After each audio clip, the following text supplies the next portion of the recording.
Hi hello ಎಲ್ರಿಗೂ ನಮಸ್ಕಾರ. Welcome back to my YouTube channel. ಎಲ್ಲರೂ ಆರಾಮಾಗಿ ಸೇಫಾಗಿದ್ದೀರಾ ಅಂತ ಭಾವಿಸ್ತೀನಿ. ನಾನು ಕೂಡ ಆರಾಮಾಗಿ ಸೇಫಾಗಿ ಇದ್ದೀನಿ. ಈ ವಿಡಿಯೋ ಶಿವರಾತ್ರಿ ಹಬ್ಬದ ಹಿಂದಿನ ದಿವಸದ ವಿಡಿಯೋ ಮತ್ತು ಶಿವರಾತ್ರಿ ಹಬ್ಬದ ವಿಡಿಯೋ ಆಗಿರುತ್ತೆ. ಇನ್ನೊಂದು ದಿವಸ ಸ್ವಲ್ಪ ಶಾಪಿಂಗ್ ಇತ್ತು ಅಂದ್ಬಿಟ್ಟು ಆಚೆ ಬಂದಿದ್ವಿ. ಹಂಗೆ ಸ್ವಲ್ಪ ಬಳೆ ಮತ್ತು ಅದು ಇದು ಏನೋ ತೊಗೋಬೇಕಾಗಿತ್ತು ಅಂದ್ಬಿಟ್ಟು ಹಂಗೆ ಸ್ವಲ್ಪ ಹೂವು, ದೇವ್ರ ಪೂಜೆ ಐಟಮ್ಸು ಮತ್ತು ಅಭಿಷೇಕಕ್ಕೆ ಐಟಮ್ಸ್ಗಳೆಲ್ಲ ಬೇಕಿತ್ತು. ಹಾಗೆ ಬಟ್ಟೆನೂ ತೊಗೊಳ್ಳೋ ಪ್ಲ್ಯಾನ್ ಇರಲಿಲ್ಲ. ಸಡನ್ನಾಗಿ ಹಂಗೆ ತೊಗೊಳ್ಳೋಣ ಅಂದ್ಬಿಟ್ಟು ಅದನ್ನು ಕೂಡ ಪರ್ಚೇಸ್ ಮಾಡಿಕೊಂಡು ಸ್ವಲ್ಪ ಫ್ರೂಟ್ಸ್ ಎಲ್ಲ ತೊಗೊಂಡು ಮತ್ತು ವಾಪಸ್ಸು ಮನೆಗೆ ಬರಬೇಕಾದ್ರೆ ಸ್ವಲ್ಪ ಜ್ಯೂಸ್ ಎಲ್ಲ ಕುಡ್ಕೊಂಡು ಬಂದ್ವಿ.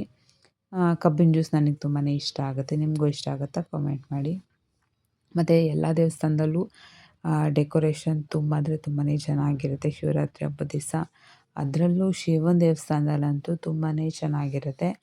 ಹಾಗೆ ಬರಬೇಕಾದ್ರೆ ಗಂಧಿಗೆ ಅಂಗಡಿಯಲ್ಲಿ ಅಭಿಷೇಕಕ್ಕೆ ಏನೇನು ಬೇಕೋ ಅದನ್ನು ಕೂಡ ತೊಗೊಂಡು ಮತ್ತು ಒಂದು ಚಾಟ್ಸ್ನ ತೊಗೊಂಡೆ ಅಲ್ಲಿ. ಮತ್ತು ಕಾಳುಗಳ್ದೆಲ್ಲ ಮೊಳಕೆ ಕಟ್ಟಿರೋ ಕಾಳುಗಳ್ದು ಜಸ್ಟ್ ಮಸಾಲ ಚಾಟ್ ಥರ ಇತ್ತು. ಅದನ್ನು ತೊಗೊಂಡು ತಿಂದ್ಕೊಂಡು ಸ್ವಲ್ಪ ಕುತ್ಕೊಂಡು ತಿನ್ನೋಕ್ಕಾಗ್ತಾ ಇರಲಿಲ್ಲ. ನನ್ನ ಮಗ ಬಿಡ್ತಾನೆ ಇರಲಿಲ್ಲ. ನಾನೇ ತಿಂತೀನಿ ಕೊಡು ಅಂತ ಇದ್ದ.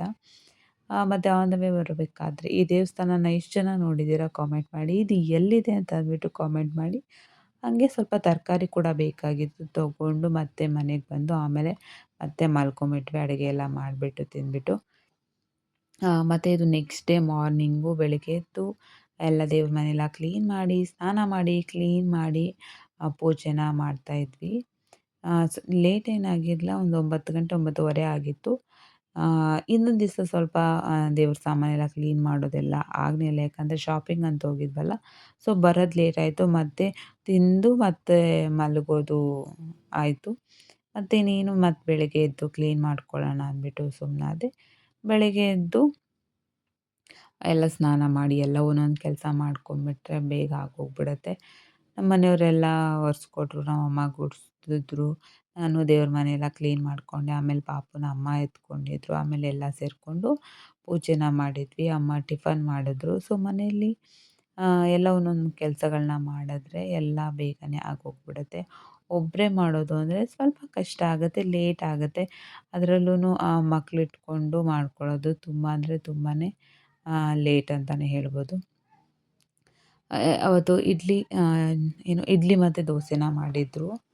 ನಮ್ಮ ಮನೆಯವರು ವಿಶ್ ಮಾಡ್ತಾಯಿದ್ರು. ಆ್ಯಕ್ಚುಲಿ ಅದು ಸೌಂಡ್ ಬೇರೆ ಇತ್ತು. ದೇವ್ರ ಸಾಂಗ್ ಹಾಕ್ಬಿಟ್ಟಿದ್ರಲ್ಲ. ಸೊ ಅದು ಸ್ವಲ್ಪ ಏನೋ ಕಾಪಿರೈಟ್ಸ್ ಬರುತ್ತೆ ಅಂದ್ಬಿಟ್ಟು ನಾನು ಮ್ಯೂಟ್ ಮಾಡಿದ್ದೆ. ನೋಡ್ಬೋದು ಸಿಂಪಲ್ಲಾಗಿ ನಮ್ಮ ಮನೆ ಶಿವರಾತ್ರಿ ಹಬ್ಬ ಹೀಗಿತ್ತು. ಮಾವಿನ ತೋರಣ ಎಲ್ಲ ಕಟ್ಟಿ ಮತ್ತೇನಿದ್ರು ಸಂಜೆ ಇದು ಮಾಡೋದು ಲಿಂಗ ಪೂಜೆ ಎಲ್ಲ ಮಾಡೋದು. ಬೆಳಗ್ಗೆ ನಾರ್ಮಲಾಗಿ ಪೂಜೆ ಎಲ್ಲ ಮುಗಿಸಿದ್ವಿ. ಊರ ಕಡೆನೂ ಆ್ಯಕ್ಚುಲಿ ಊರಲ್ಲಿ ನಮ್ಮಮ್ಮ ಊರಿಗೆ ಹೋಗಬೇಕಾಗಿತ್ತು. ಬಟ್ ಹೋಗಲಿಲ್ಲ. ಇವಾಗ ಲಾಸ್ಟ್ ಮಂತ್ ತಾನೇ ಹೋಗಿದ್ರಲ್ಲ. ಸೊ ಅದರಿಂದ ಇವಾಗ ಮತ್ತೆ ರಜಾ ಕೊಡಲ್ಲ ಅಂತಂದ್ಬಿಟ್ಟು ಹೋಗಲಿಲ್ಲ. ಮತ್ತು ನಮ್ಮ ಅಮ್ಮನೂ ಕೂಡ ಎಲ್ಲರಿಗೂ ವಿಶ್ ಮಾಡ್ತಾಯಿದ್ರು. ಅದೇನು ದೇವ್ರ ಸಾಂಗ್ ಇತ್ತಲ್ಲ ಅದು ನಾನು ಅಬ್ಸರ್ವ್ ಮಾಡ್ಕೊಂಡಿಲ್ಲ. ಅದು ಬೇರೆ ಇತ್ತು.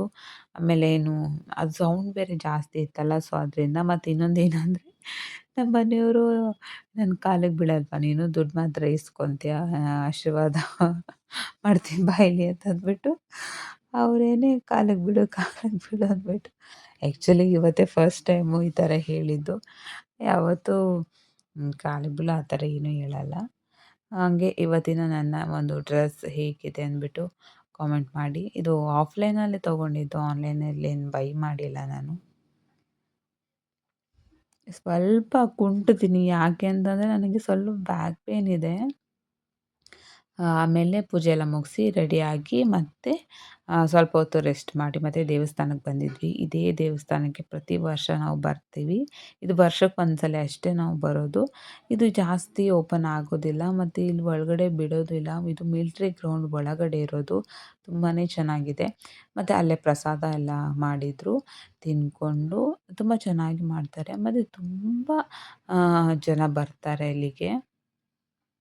ಮತ್ತು ಬಂದು ಸಂಜೆ ಸ್ವಲ್ಪ ವೀಡಿಯೋ ಅಪ್ಲೋಡ್ ಮಾಡೋಣ ಅಂತಂದ್ಬಿಟ್ಟು ಟೆರೆಸ್ಸಿಗೆ ಬಂದಿದ್ದೆ. ನೋಡ್ಬೋದು ಸ್ವಲ್ಪ ಕುಂಟುತ್ತೀನಿ ನಾನು. ಯಾಕಂತಂದರೆ ಸ್ವಲ್ಪ ಬ್ಯಾಕ್ ಪೇಯ್ನ್ ಇದೆ. ಅದು ಬ್ಯಾಕ್ ಪೇಯ್ನೂ ಅಲ್ಲ, ಈ ಅದು ಹೆಂಗೆ ಹೇಳೋದು ಅಂತಲೇ ಗೊತ್ತಾಗ್ತಾ ಇಲ್ಲ. ನೋಡೋಣ ಅದೇನು ಮಾಡಿದ್ರೂ ಕಡಿಮೆನೇ ಆಗ್ತಿಲ್ಲ. ಫಿಸಿಯೋಥೆರಪಿ ಮಾಡಿಸಿ ಎಲ್ಲನೂ ಮಾಡಿಸಿ ಏನೆಲ್ಲ ಆಗೋಗಿದೆ. ಬಟ್ ಏನಕ್ಕೂ ಅದು ರಿಲೀಫ್ ಆಗ್ತಾಯಿಲ್ಲ. ಡ್ರೆಸ್ ಹೇಗೆ ಕಾಣಿಸ್ತಾ ಇದೆ ಅಂದ್ಬಿಟ್ಟು ಕಾಮೆಂಟ್ ಮಾಡಿ. ನಾನು ತೊಗೊಂಡಿದ್ನಲ್ಲ ಆ ಒಂದು ಶಾಪಲ್ಲಿ ತುಂಬ ಕಲೆಕ್ಷನ್ಸ್ಗಳು ಚೆನ್ನಾಗಿತ್ತು. ನೋಡೋಕ್ಕೆ ಚಿಕ್ಕ ಶಾಪೇನೆ, ಬಟ್ ಕಲೆಕ್ಷನ್ ಮಾತ್ರ ತುಂಬ ಚೆನ್ನಾಗಿತ್ತು. ನಾನು 2 ಡ್ರೆಸ್‌ನ ತೊಗೊಂಡೆ. ನಮ್ಮಮ್ಮ ಒಂದು ತೊಗೊಂಡ್ರು. ಹಂಗೆ ಕೌಶಿಕ್‌ಗೂ ಎಲ್ಲ ತೊಗೊಂಡು ಬಂದ್ವಿ. ಬಿಸಿಲಲ್ಲಿ ಬೇರೆ ಕಣ್ಣು ಬಿಡೋಕ್ಕಾಗ್ತಾಯಿಲ್ಲ ನೋಡಿ, ಕುಂಟೋದು ಯಾವ ಥರ ಕುಟ್ತಾ ಇದ್ದೀನಿ ಅಂದ್ಬಿಟ್ಟು. ಮತ್ತು ಸಂಜೆ ಹಾಗೆ ಮತ್ತು ಸಂಜೆ ಅಡುಗೆ ಎಲ್ಲ ಮಾಡಬೇಕಿತ್ತು. ಅಡುಗೆನೂ ಅಂತ ಏನು ಸ್ಪೆಷಲ್ ಏನು ಮಾಡಿಲ್ಲ. ಸ್ವಲ್ಪ ಉಪ್ಪಿಟ್ಟು ಮಾಡಿದ್ವಿ ಮತ್ತು ಕೋಸಂಬರಿ ಮಾಡಿದ್ವಿ ಅಷ್ಟೇ.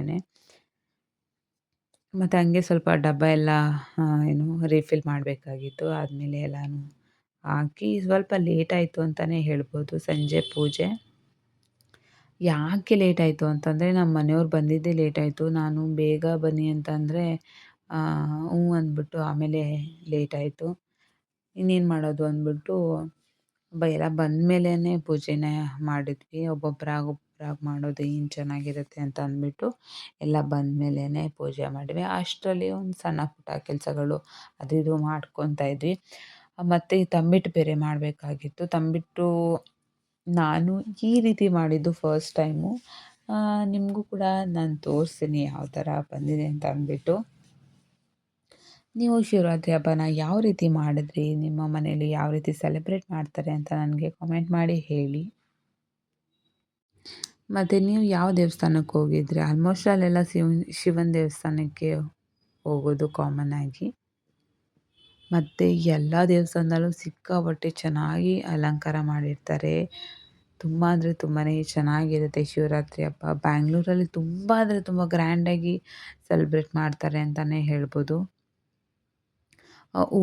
ಊರಲ್ಲೂ ಕೂಡ ಚೆನ್ನಾಗಿರುತ್ತೆ. ಊರಲ್ಲಿ ಅಲ್ಲೊಂಥರ ವೈಬ್ಸ್ ಇರುತ್ತೆ. ಅಲ್ಲೊಂಥರ ಚೆನ್ನಾಗಿರುತ್ತೆ. ಅಂದರೆ ನಾವು ಒಂಥರ ಮಾಡ್ತೀವಿ. ಅಂದರೆ ಊರಲ್ಲಿ ಒಂದು ಮನೇಲಿ ಪೂಜೆ ಸಾಮಾನೆಲ್ಲ ಕೊಡ್ತಾರೆ. ಅಲ್ಲೋಗ್ಬಿಟ್ಟು ಇಸ್ಕೊಂಡು ಬಂದು ಅದಾದ ನಂತರ ಮನೇಲಿ ನಾವು ಪೂಜೆನ ಮಾಡೋದು. ಅವ್ರ ಮನೇಲಿ ಏನಕ್ಕೆ ಕೊಡ್ತಾರೆ, ಹರಕೆ ಕಟ್ಕೊಂಡೇನೋ ಕೊಡ್ತಾರೋ ಅದು ಗೊತ್ತಿಲ್ಲ ನನಗೆ. ಆ್ಯಕ್ಚುಲಿ ನಾನು ಕೇಳಿಲ್ಲ ಅದನ್ನು ಏನಕ್ಕೆ ಕೊಡ್ತಾರೆ ಅಂತ ಅಂದ್ಬಿಟ್ಟು. ಇನ್ನೊಂದು ಸಲ ಯಾವಾಗಾದರೂ ಹೋದಾಗ ಕೇಳಬೇಕು. ಅಲ್ಲೋಗ್ಬಿಟ್ಟು ಪೂಜೆ ಸಾಮಾನೆಲ್ಲ ಅಲ್ಲಿ ಕೊಡ್ತಾರೆ. ನಾವು ಒಂದು ತಟ್ಟೆ ಮತ್ತು ಒಂದು ಲೋಟನ ತಗೊಂಡೋಗ್ಬೇಕು. ತೊಗೊಂಡೋದ್ರೆ ಎ ಟು ಝೆಡ್ ಏನೇನು ಬೇಕು ಪೂಜೆಗೆ ಎಲ್ಲನೂ ಅವರೇ ಕೊಡ್ತಾರೆ. ಅಲ್ಲಿಂದ ಇಡೀ ಎಂಟೈರ್ ಊರಿಗೇ ಕೊಡ್ತಾರೆ ಅವರು. ತೊಗೊಂಡು ಬಂದು ಮನೆಯಲ್ಲಿ ಪೂಜೆನ ಮಾಡಿಬಿಟ್ಟು ಆ್ಯಸ್ ಯೂಶ್ವಲ್ ಏನು ಉಪ್ಪಿಟ್ಟು ಅದು ಇದು ಏನಾದರೂ ಮಾಡಿಕೊಂಡು ತಿನ್ನೋದು. ಆವಾಗಿಂದನೂ ನಮ್ಮ ಮನೇಲಿ ಉಪ್ಪಿಟ್ಟೇ ಮಾಡೋದು. ಆಲ್ಮೋಸ್ಟ್ ಅಲ್ಲಿ ಎಲ್ಲರೂ ಉಪ್ಪಿಟ್ಟೇ ಮಾಡ್ತಾರೆ ಅಂತ ಅನ್ಕೊತೀನಿ. ಮತ್ತು ಇಲ್ಲಿ ತಂಬಿಟ್ಟು ಮಾಡೋಕ್ಕೆ ಅಕ್ಕಿನ ಹುರ್ಕೊತಾ ಇದ್ದೀನಿ. 1 ಲೋಟ ಅಕ್ಕಿನ ತೊಗೊಂಡಿದ್ದೆ ನಾನು. ಯಾಕಂದರೆ ಫಸ್ಟ್ ಟೈಮ್ ಮಾಡ್ತಾ ಇರೋದು. ಹೇಗೆ ಬರುತ್ತೆ ಅಂತ ಗೊತ್ತಿರಲಿಲ್ಲ. ಅದಕ್ಕೆ ಸ್ವಲ್ಪನ ಮಾಡಿದೆ. ಬೇಕಂದರೆ ಆಮೇಲೆ ಮಾಡ್ಕೊಬೋದಲ್ವ ಅಂತ ಅಂದ್ಬಿಟ್ಟು. ಫಸ್ಟು 1 ಲೋಟ ಅಕ್ಕಿನ ಹುರ್ಕೊಂಡೆ. ತುಂಬ ಜಾಸ್ತಿ ಹುರಿಯೋ ಅವಶ್ಯಕತೆ ಇಲ್ಲ. ಕೆಂಪಗಾಗೋ ಥರ ಹುರ್ಕೊಬೇಕು. ಮತ್ತು ಕಡಲೆ ಬೀಜನೂ ಹುರ್ಕೊತಾ ಇದ್ದೀನಿ. ನಾರ್ಮಲ್ ಹುರಿಗಡಲೆನೂ ಹಾಕ್ಕೊಬೋದು. ಅದನ್ನೇನು ಹುರಿಯೋ ಅವಶ್ಯಕತೆ ಇಲ್ಲ. ನೋಡಿ ಈ ಥರ ನಾನು ಒಂದು ಸ್ವಲ್ಪ ಕಲರ್ ಚೇಂಜ್ ಆಗೋ ತನಕ ಹುರ್ಕೊಂಡಿದ್ದೀನಿ. ಕಡಲೆ ಬೀಜ ಏನು ಹುರ್ಕೊಂಡಿದ್ನಲ್ವ ಅದನ್ನು ಸಿಪ್ಪೆನ ಬಿಡಿಸಿ ಒಂದು ಸಲ ಅದನ್ನು ಗ್ರೈಂಡ್ ಮಾಡ್ಕೊತಾ ಇದ್ದೀನಿ. ಮತ್ತು ಅಕ್ಕಿ ಮತ್ತು ಹುರ್ಗಡ್ಲೆ ಎರಡನ್ನೂ ಹಾಕ್ಬಿಟ್ಟು ಪೌಡರ್ ಮಾಡಿಕೊಂಡೆ. ಯಾಕಂದರೆ ನೀಟಾಗಿ ಗ್ರೈಂಡ್ ಆಗುತ್ತೆ ಅಂತ ಅಂದ್ಬಿಟ್ಟು. ಅದಕ್ಕೇ ಒಂದು ಸ್ವಲ್ಪ ಏಲಕ್ಕಿನ ಹಾಕ್ಕೊಂಡಿದ್ದೀನಿ. ಇಲ್ಲಿ ನಾನು 1 ಲೋಟ ಅಕ್ಕಿನ ತೊಗೊಂಡಿದ್ನಲ್ಲ ಅದಕ್ಕೆ 1.5 ಕಪ್ ಆಗುವಷ್ಟು ಬೆಲ್ಲನ ತೊಗೊಂಡಿದ್ದೀನಿ. ಅದನ್ನು ಸ್ವಲ್ಪ ನೀಟಾಗಿ ಸೋಸ್ಕೊತಾ ಇದ್ದೀನಿ. ಯಾಕೆಂದರೆ ಸ್ವಲ್ಪ ಕಲ್ಲು ಅದು ಇದು ಏನಾದರೂ ಇರುತ್ತೆ ಅಂತ ಅಂದ್ಬಿಟ್ಟು. ಆಮೇಲೆ ತಿನ್ನಬೇಕಾದ್ರೆ ಸಿಕ್ಕಿದ್ರೆ ಅದು ಚೆನ್ನಾಗಿರಲ್ಲ ಅಂದ್ಬಿಟ್ಟು. ಇದನ್ನು ಏನು ಜಾಸ್ತಿ ಪಾಕ ಏನು ಬರ್ಸ್ಕೊಳ್ಳೋಂಗಿಲ್ಲ. ಒಂದು ಸ್ವಲ್ಪ ಕುದ್ರೆ ಸಾಕಾಗುತ್ತೆ. ಇದಕ್ಕೆ ನಾನು ಸ್ವಲ್ಪ ಕಾಯಿನ ನೀಟಾಗಿ ಚಿಕ್ಕದಾಗಿ ಕಟ್ ಮಾಡಿ ಹಾಕ್ಕೊಂಡಿದ್ದೀನಿ. ಮತ್ತು ಕಡಲೆ ಬೀಜ ಏನು ಸ್ವಲ್ಪ ಗ್ರೈಂಡ್ ಮಾಡ್ಕೊಂಡಿದ್ನಲ್ಲ ಅದನ್ನು ಕೂಡ ಹಾಕಿದ್ದೀನಿ.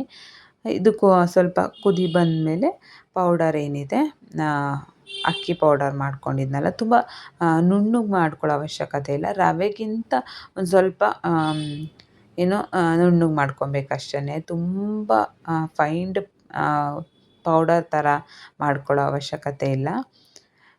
ಇಲ್ಲಿ ನಾನು 1.5 ಲೋಟದಷ್ಟು ನಾನು ನೀರನ್ನ ಹಾಕ್ಕೊಂಡಿದ್ದೀನಿ. ನೀವು ನಾರ್ಮಲಾಗಿ ಮುದ್ದೆ ಯಾವ ಥರ ಬರುತ್ತೆ ನೋಡಿ, ಆ ಒಂದು ಕನ್ಸಿಸ್ಟೆನ್ಸಿಯಲ್ಲಿ ಬಂದರೆ ಸಾಕಾಗುತ್ತೆ. ಯಾಕಂದರೆ ಮುದ್ದೆ ಕಟ್ಟೋ ಥರ ಬಂದರೆ ಸಾಕು. ಇಲ್ಲಿ ನೋಡಿಕೊಂಡು ನಾನು ಹಿಟ್ಟನ್ನ ಹಾಕ್ಕೊಂಡು ಚೆನ್ನಾಗಿ ಬೇಯಿಸ್ಕೊಬೇಕು ಅದನ್ನು. ಮತ್ತೇನಾಯ್ತಂದರೆ ಸ್ವಲ್ಪ ತೆಳು ಆಯಿತು. ನಾನು ಇನ್ನೊಂದು ಸ್ವಲ್ಪ ನೀರು ಎತ್ತಿಟ್ಕೊಂಡಿದ್ರೆ ಸರಿ ಹೋಗ್ತಾಯಿತ್ತು. ಆಮೇಲೆ ಏನು ಮಾಡಿದೆ ಅಂದರೆ ಅಕ್ಕಿ ಹಿಟ್ಟು ಬರುತ್ತೆ ನೋಡಿ, ಅದನ್ನು ಒಂದು ಸ್ವಲ್ಪ ತಗೊಂಡು ಚೆನ್ನಾಗಿ ಅದನ್ನು ರೋಸ್ಟ್ ಮಾಡಿಕೊಂಡು ಹಾಕ್ಕೊಂಡೆ. ಆ ಥರನೂ ಕೂಡ ಮಾಡಿ ಹಾಕ್ಕೊಬೋದು, ಏನೂ ಆಗೋದಿಲ್ಲ. ಚೆನ್ನಾಗಿ ಬೇಯಬೇಕದು. ಬೆಂದ್ರೇ ಇಲ್ಲ ಅಂತಂದರೆ ಚೆನ್ನಾಗಿರಲ್ಲ. ಮತ್ತು ಜಾಸ್ತಿ ದಿವಸ ಚೆನ್ನಾಗಿ ಬೆಂದಮೇಲೆ ಈ ಥರ ಒಂದು 5 ನಿಮಿಷ ಆದಮೇಲೆ ಉಂಡೆನ ಕಟ್ಕೊಬೋದು. ನಿಮಗೆ ಯಾವ ಸೈಜಿಗೆ ಬೇಕು ಆ ಸೈಜಿಗೆ ಉಂಡೆನ ಕಟ್ಕೊಬೋದು. ಚೆನ್ನಾಗಿ ಬಂತು ಅನ್ನೋಕ್ಕೆ ಫಸ್ಟ್ ಟೈಮ್ ಮಾಡಿದ್ದಲ್ವ ನಾನು, ಸೊ ಅದರಿಂದ ಓಕೆ ಪರವಾಗಿಲ್ಲ. ನೆಕ್ಸ್ಟ್ ಟೈಮ್ ಮಾಡಿದಾಗ ಇನ್ನೂ ಸ್ವಲ್ಪ ಚೆನ್ನಾಗಿ ಬರುತ್ತೆ. ಮತ್ತು ಉಪ್ಪಿಟ್ಟು ಮಾಡಿದ್ದೆ, ಉಪ್ಪಿಟ್ಟು ಕೂಡ ರೆಡಿ ಮಾಡಿಕೊಂಡು ಜಸ್ಟ್ ನಾರ್ಮಲಾಗಿ ಉಂಡೆನ ಮಾಡ್ಕೊಂಡಿದ್ವಿ. ನಮ್ಮ ಓನರ್ ಆಂಟಿಯವರು ಮೋಮೋಸ್ ಮಾಡಿ ಮತ್ತು ಏನು ಕೇಸರಿ ಎಂಥದ್ದು ಬರೋದೇ ಇಲ್ವಲ್ಲ ಬಾಯಿಗೆ, ಕ್ಯಾರೆಟ್ ಹಲ್ವಾ ಮಾಡಿದ್ರಂತೆ, ಅದನ್ನು ಕೂಡ ತೊಗೊಂಬಂದು ಕೊಟ್ಟಿದ್ದರು. ಸೊ ಡಿನ್ನರ್ ತುಂಬಾ ಸಿಂಪಲ್ಲಾಗಿತ್ತು. ನಮ್ಮಮ್ಮ ಪೂಜೆ ಮಾಡ್ತಾಯಿದ್ದಲ್ಲ, ಅದನ್ನು ನಾನು ವೀಡಿಯೋ ಮಾಡ್ಕೊಂಡಿದ್ದೆ. ನಾವು ಪೂಜೆ ಮಾಡಬೇಕಾದ್ರೆ ಅಮ್ಮ ಪಾಪುನ ಎತ್ಕೊಂಡಿದ್ರಲ್ಲ, ಸೊ ಮಾಡೋಕ್ಕಾಗಿತ್ತು. ಮತ್ತು ನಮ್ಮ ಮನೆಯ ಸಿಂಪಲ್ ಶಿವರಾತ್ರಿ ಹಬ್ಬ ಹೀಗಿತ್ತು. ಚೆನ್ನಾಗಿತ್ತಾ ಅಂತ ಕಾಮೆಂಟ್ ಮಾಡಿ. ಮತ್ತು ಚಾನಲ್ನ ಸಬ್ಸ್ಕ್ರೈಬ್ ಮಾಡಿಕೊಂಡು ವೀಡಿಯೋನ ಸಪೋರ್ಟ್ ಮಾಡಿ. ಮತ್ತು ನಿಮ್ಮ ಮನೇಲಿ ಯಾವ ರೀತಿ ಸೆಲೆಬ್ರೇಟ್ ಮಾಡಿದ್ರಿ ಅನ್ನೋದನ್ನು ಕೂಡ ಕಾಮೆಂಟ್ ಮಾಡಿ ಹೇಳಿ. ಮತ್ತು ನೆಕ್ಸ್ಟ್ ವೀಡಿಯೋದಲ್ಲಿ ಸಿಗ್ತೀನಿ. ಬಾಯ್.